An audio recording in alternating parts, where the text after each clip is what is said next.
From the Battery Street studios of KCBS Radio in San Francisco, I'm Matt Pitman, and this is Bay Current for Friday, December 17th. I'm outside Chase Center here in SF.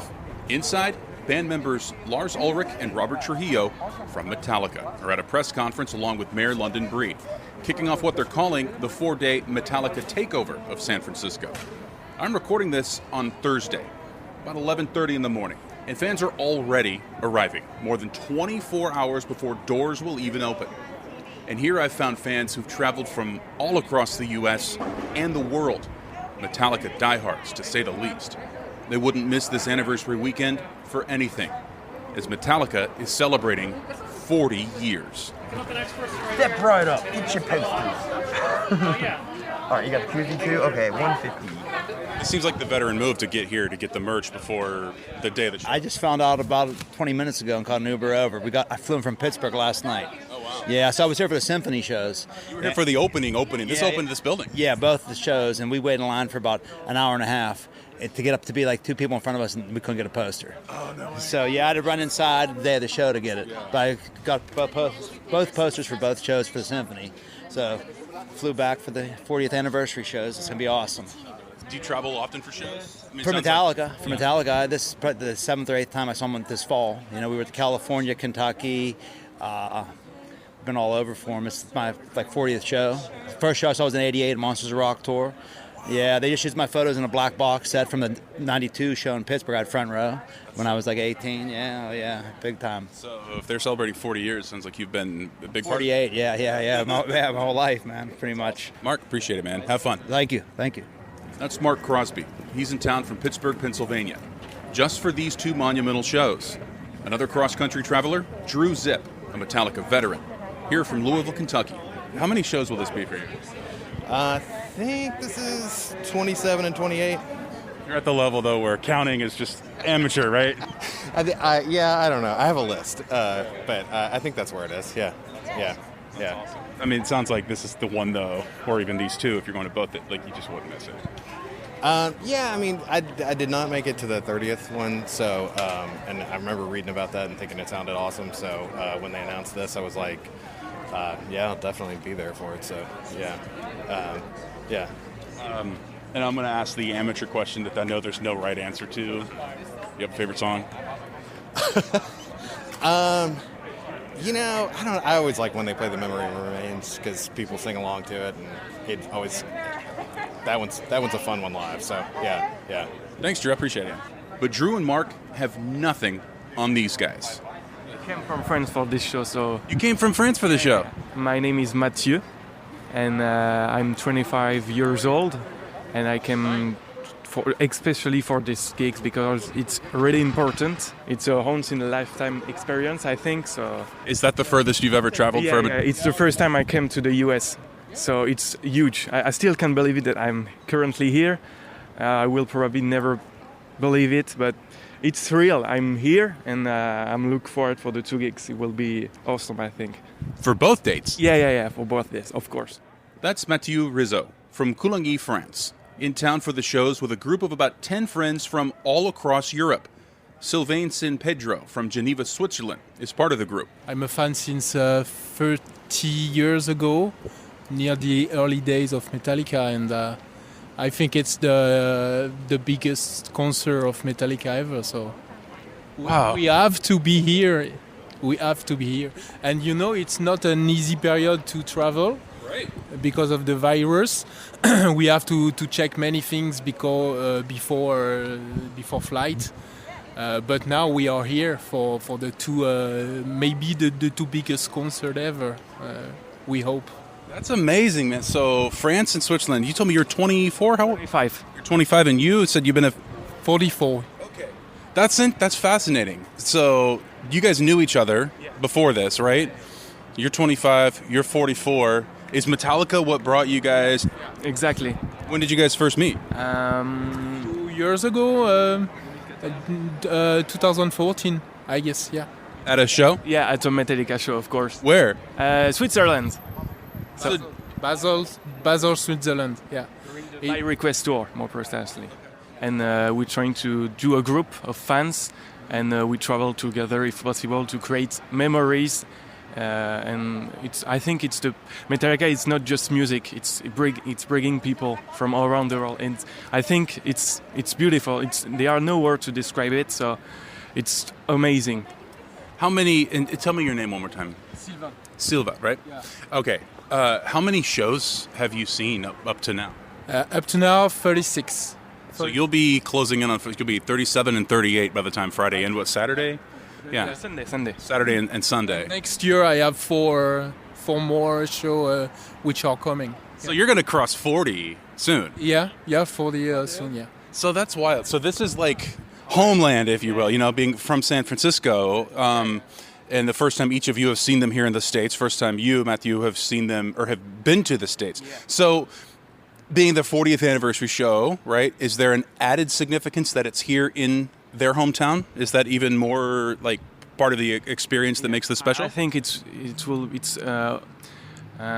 they need to do their anniversary show here because they are the story of Metallica start here. So I think it's the best place for them to play.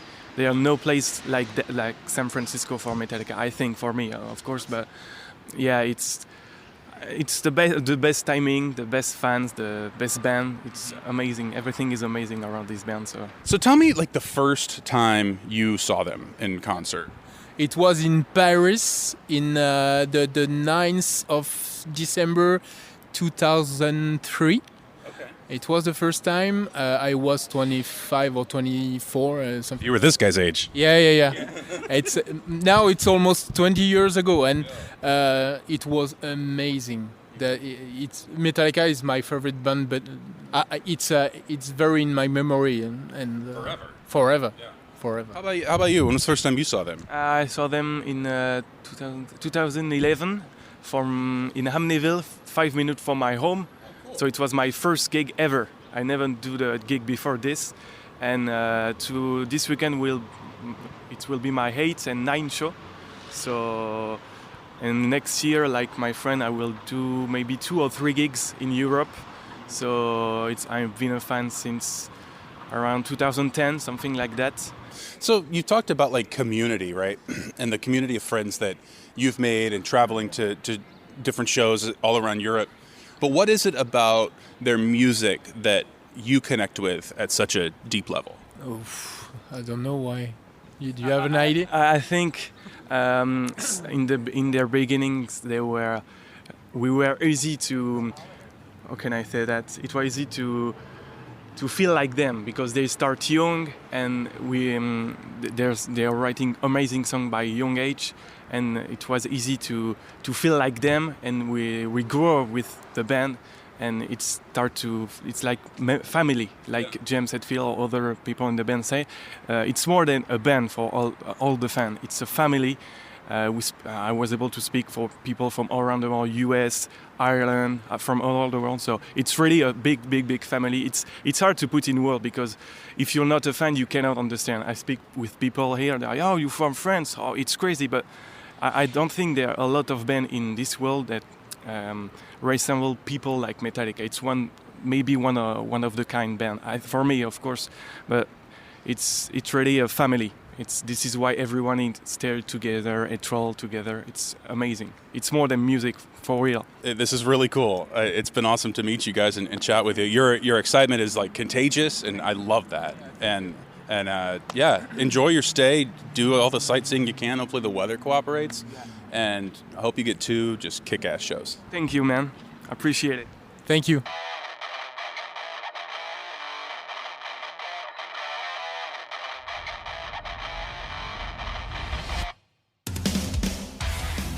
Inside Jason, at the press conference I told you about earlier, I asked Metallica band members Lars Ulrich and Robert Trujillo about their incredibly dedicated fans, like Mathieu and Sylvain, who travel the world each year just to see their favorite band.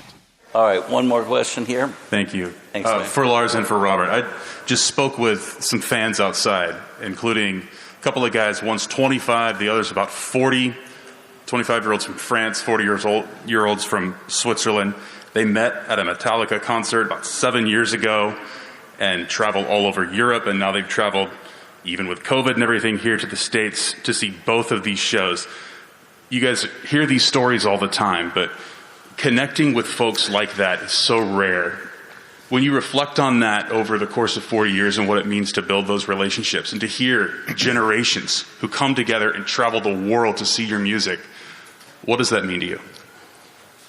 It's the reason we're here. I mean, it keeps us going. It fuels us and it keeps us inspired and just invigorated to wake up every morning and do this. The main word that I use, is the word connecting. We connect to people through music, and the main thing that we try to do is to try to break down that barrier that exists between a band and an audience, and so we can all become one, and we can share a similar state of mind. 2.5 years ago, when we were fortunate enough to be asked to open this incredible venue, there was an unexpected thing that happened in the wake of the Metallica S&M concerts, as they were called. Unbeknownst to us, fans from Vicky, 65 countries. Metallica fans from 65 countries. Just take that for a second. 65 countries descended upon San Francisco for that weekend, 3-4 day weekend.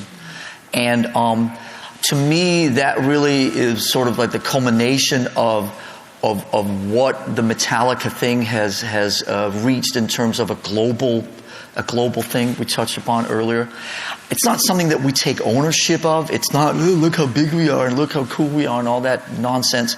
It just, to me, Metallica is like a state of mind that if you want to come join that state of mind, we want to facilitate, we want to invite you in, and we'll go all over the world and try to encourage that to happen.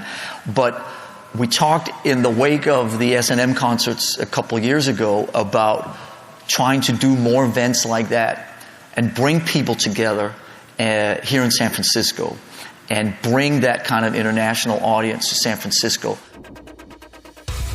Oh, and one last Metallica fan I spoke to. None other than my KCBS radio colleague, Kathy Novak. She was here covering the Metallica takeover press conference for the radio side. And while she wouldn't call herself a superfan, she had a pretty dope fan story. Listen, I don't want to show my age, but my best friend's cat was named Ulrich in high school. You're kidding. So, yeah. There, you didn't mention that to Lars up there at the press conference, did you? No, I didn't want to totally fangirl and embarrass myself. I let you ask the difficult questions. There's an objective way to be like, so, Lars, before we get to the state of XYZ, let me tell you about Our Ulrich late the cat. Yeah. Ulrich was cool. Do you have a favorite song? Nothing else matters. If we start playing it now, we might be done by the time we need to go to dinner. Have you seen them live before? I think one of the things you're talking about Europe. Yeah. The little detail that I didn't mention is that Kat lived in Belgium. That's actually where I grew up. Really? Yeah, I went to an international school in Belgium. I didn't know that. So not in a concert, but in a festival in the 90s. Yeah. You saw Metallica in a festival in Belgium? I'm trying to remember if it was Werchter or Pukkelpop. It was one of them. I'm too, those are the brain cells I left in the 90s. Time has elapsed, man. These things happen. Kathy, awesome as always. Thank you. Thank you. If you're enjoying Bay Current, please follow us on Twitter. We'll follow you back at Bay Current. And subscribe to hear Bay Current every day on the Odyssey app, Google Podcasts, Apple Podcasts, or just about anywhere you listen. Bay Current is also on the KCBS Radio YouTube page. There's a link in the show notes. That's it for today's Bay Current. I'm Matt Pitman. We'll chat again on Monday.